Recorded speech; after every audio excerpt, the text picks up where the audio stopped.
Hello everyone, welcome to this video. This is Raj from BA to Care. So there's an official admission notice for Maharashtra MBA CET students.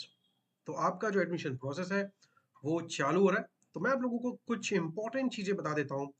3 तरीके के students होते हैं जो इस admission process में participate कर सकते हैं। पहला, महाराष्ट्र स्टेट कैंडिडेचर, मतलब जो स्टूडेंट्स महाराष्ट्र स्टेट से। दूसरा, ऑल इंडिया कैंडिडेचर, जो बेसिकली महाराष्ट्र कैंडिडेचर नहीं है। ओके, वो ऑल इंडिया में आ जाएंगे, जिसके अंदर union territory of Jammu and Kashmir and union territory of Ladakh migrate candidate भी होते हैं। ठीक है। तीसरा, एक और कैटेगरी होता है जो खासकर उन स्टूडेंट्स के लिए जो लोग इंडियन, या मैं कहूँ नॉन रेसिडेंट इंडियन नहीं है, या फिर जिसको ओवरसीज सिटीजन ऑफ इंडिया भी कहा जाता है, या फिर पर्सन ऑफ इंडिया ओरिजिन। तो इस प्रकार से 3 पार्ट्स में आप स्क्रीन पर देख सकते हो। मैं स्क्रीन पर ही पढ़ के वो चीजें बता रहा हूँ। अब जो एलिजिबिलिटी होती है आपका, आपको पता है आप सिटीजन ऑफ इंडिया होना चाहिए ये दोनों केसेस में, एंड आपका एक बैचलर डिग्री हुआ होना चाहिए। बैचलर डिग्री के साथ साथ आपका जो ग्रेजुएशन है उसके अंदर 50% मार्क्स होने चाहिए एग्रीगेट, और अगर आप रिजर्व कैटेगरी से बिलोंग करते हैं तो 45% होना चाहिए। ठीक है। इसी प्रकार से यहाँ पे ये रूल्स है आउटसाइड महाराष्ट्र स्टूडेंट्स के लिए भी जो ऑल इंडिया कैंडिडेचर में आते हैं।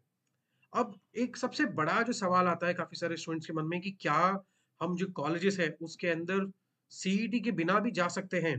तो अगर आप ऑल इंडिया कैंडिडेचर में आना चाहते हो या फिर आप महाराष्ट्र कैंडिडेट नहीं हो, तो डेफिनेटली आप कुछ और एग्जाम्स के थ्रू पार्टिसिपेट कर सकते हो, जिसमें आपका कैट है, सीमैट है, जैट है, एटमा है, मैट है, जीमैट है। बट अगर आप महाराष्ट्र के स्टूडेंट हो तो आपको महाराष्ट्र सीईटी का ही एग्जाम लिखना होता है। ठीक है। भले हो सकता है कि आपने कैट या दूसरे एग्जाम जो मैंने अभी आपको बताया, या फिर आप स्क्रीन पर भी देख सकते हो वहां पे आपने अच्छे स्कोर लाए थे, पर आप महाराष्ट्र स्टूडेंट हो तो आपको सीईटी का एग्जाम कंपलसरी है। ठीक है। तो इस प्रकार से ये एलिजिबिलिटी हमने देख लिया। अब जितने भी स्टूडेंट्स ने, ओके, एक हमारे मन में सवाल आता है ना कि क्या कैप राउंड का कुछ पैसे हैं एमबीए के लिए, एमबीए एडमिशन प्रोसेस के लिए। Answer is condition apply.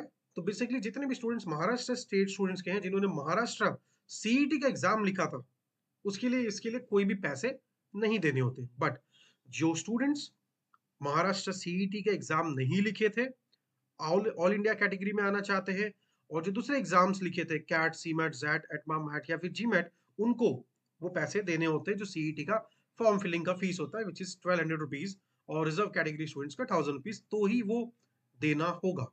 ठीक है। तो ये चीजें हमें ध्यान रखनी है। फॉर्म फिलिंग आपकी चालू हो गई 28 तारीख से, और जो लास्ट डेट है वो 8 जुलाई तक आप फॉर्म फिलिंग कर पाओगे। 5 बजे तक आपके पास समय दिया गया है। उसके बाद डॉक्यूमेंट्स कैसे वेरीफाई कराना है एमबीए के लिए, दो ऑप्शंस आपको दिए जाएंगे।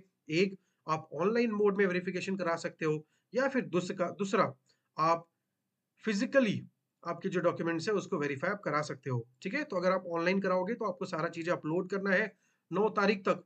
ओके, आपके डॉक्यूमेंट्स वेरीफाई हो सकते हैं।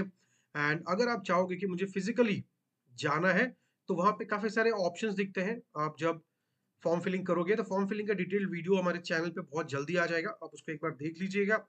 तो उसमें कैसे होता है, वी नीड टू सेलेक्ट कि हम किस लोकेशन पे जाके हमारा फॉर्म जो है वो वेरीफाई कराना चाहते हैं। तो इसको आपको कब तक कराना है, 9 जुलाई तक आप ये सारी चीजें कर पाओगे। ठीक है। उसके बाद जितने भी स्टूडेंट्स अप्लाई करेंगे वो सबका एक लिस्ट आएगा 12 जुलाई को। एंड उस लिस्ट में अगर आपको लग रहा है कि इसमें कुछ मिस्टेक है, उसको कुछ करेक्ट करना है, तो 2 दिन का 3 दिन का आपको टाइम मिलेगा। 13, 14, 15 जुलाई, इसके बीच में आप वो सारी चीजें एडिट कर सकते हो। एंड फिर 17 जुलाई को फाइनल मेरिट लिस्ट आपके सामने आएगा। और उसके बाद का जो प्रोसेस है वो हम जैसे ही सीईटी सेल द्वारा नया नोटिस आएगा उसमें हम आपको बताएंगे कि इसके आगे का क्या प्रोसेस है। Fine, so thank you so much, stay tuned to our channel. वो जो वीडियो है फॉर्म फिलिंग का वो एक बार आप देख लीजिएगा, ताकि आपके मन में कोई भी दिक्कत या कोई भी क्वेश्चन ना रहे। Fine, so thank you so much and all the best for your admission process. Thank you.